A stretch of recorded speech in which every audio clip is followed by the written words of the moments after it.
new numbers this hour on the deadly outbreak of the new coronavirus in China. Chinese officials now say that 6 people have died from the virus, up from the number 4 we had earlier. Officials have also confirmed the respiratory infection can spread from person to person. 病人因为护理各方面，所以有14个这个医务人员的感染。 The number of cases inside China also continues to climb. It now stands in the hundreds. The outbreak began in the central city of Wuhan and has now spread to Beijing and Shanghai and at least 3 other countries in Asia. There are great concerns the virus could spread much farther and very quickly because of the millions of people who are traveling this week for Lunar Year celebrations.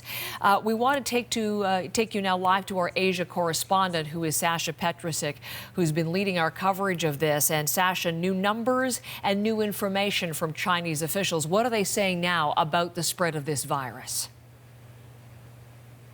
Well, Heather, they're painting the picture of a very fast-moving outbreak, perhaps in the end as fast as what we saw with SARS, though I think the Chinese government is trying to avoid some of the mistakes they made at that time and trying to contain it.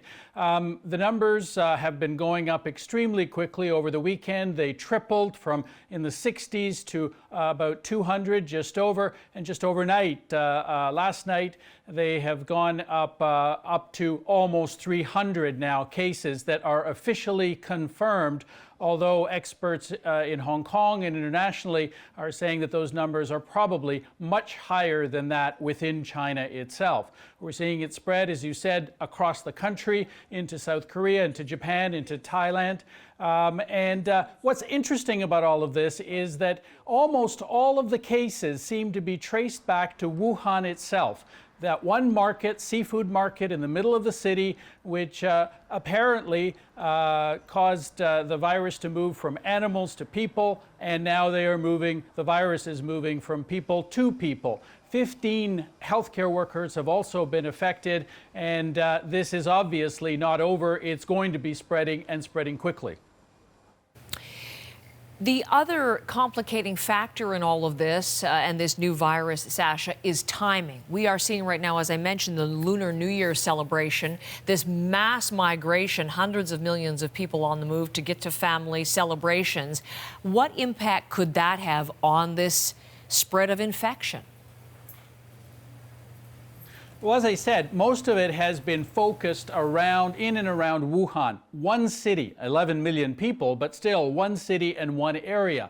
As hundreds of millions of people move across the country, and they have already started, the train stations, the bus stations, the airports are all packed right now. People are wearing masks, but they are in tight, controlled sort of spaces, close proximity, and they are fanning out across the country. Many are also traveling internationally, so this virus is going to spread and spread quickly over the next week.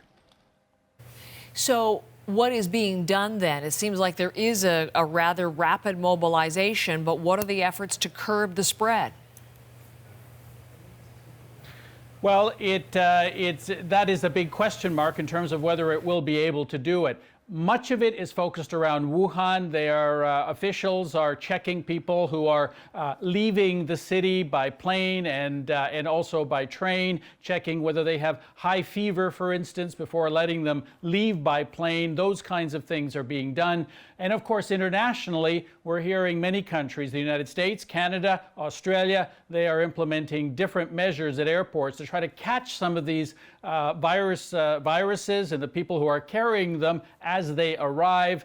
But it is not going to be easy. The SARS outbreak spread quickly. 800 people died at that time. And this one looks like it is going to be just as difficult to contain. Heather? Sasha, thank you very much. We'll be back to you for more information as we continue to get further detail on this. Our Asia correspondent, Sasha Petrusik, there in Beijing.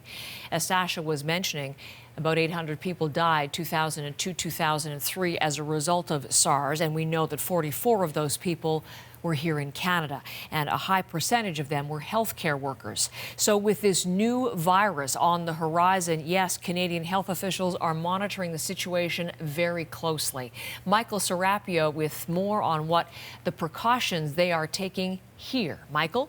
Well, Heather, certainly this news that came out yesterday that there is human-to-human spread of this new coronavirus is causing an added layer of concern, and we are seeing precautions beginning at the airports in this country. We're talking about Trudeau International in Montreal, Pearson International in Toronto, as well as Vancouver International, the Public Health Agency of Canada, saying that there will be, if not already, additional signage. And this will ask travelers who are coming in from Wuhan to report to a border agent if they're experiencing any flu-like symptoms. Now, this is not as detailed as what we're seeing in some American airports where travelers from Wuhan are being screened directly, but we are told that there will be extra screening on those electronic kiosks and other health questions asked on those kiosks when travelers come to this country.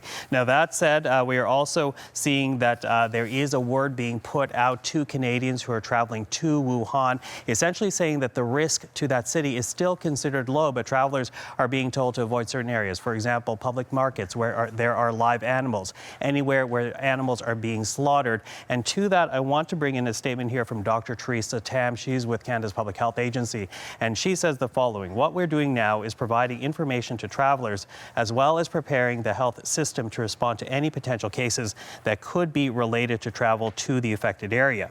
Now, preparing the health system, well, that includes the provinces talking to healthcare workers, to hospitals, telling them about what's happening, as well as preparing them to look for any type of symptoms. But officials say that while we talk about this coronavirus as being SARS-like, we're not yet at the level of SARS, in that that disease claimed dozens of lives in this country, but we're still learning more about what's happening with this coronavirus. Take a listen to Dr. Alison McGeer from the Sinai Health System in Toronto. The critical issue now is understanding where this comes from and whether there's enough human-to-human transmission to sustain this virus in human populations. And one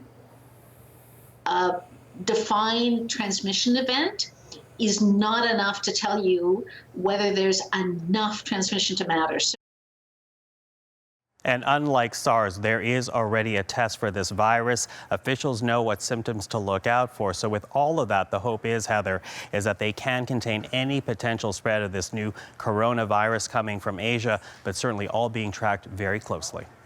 Michael, thank you very much. Watching the Canadian response and a couple of additional notes on this story. We're also watching Australia because there is a man in Australia who's currently in quarantine in Melbourne. He recently traveled from Wuhan. He is showing signs of respiratory illness, and they are monitoring him to see if he, in fact, does have this new coronavirus. So that would be a move into Australia.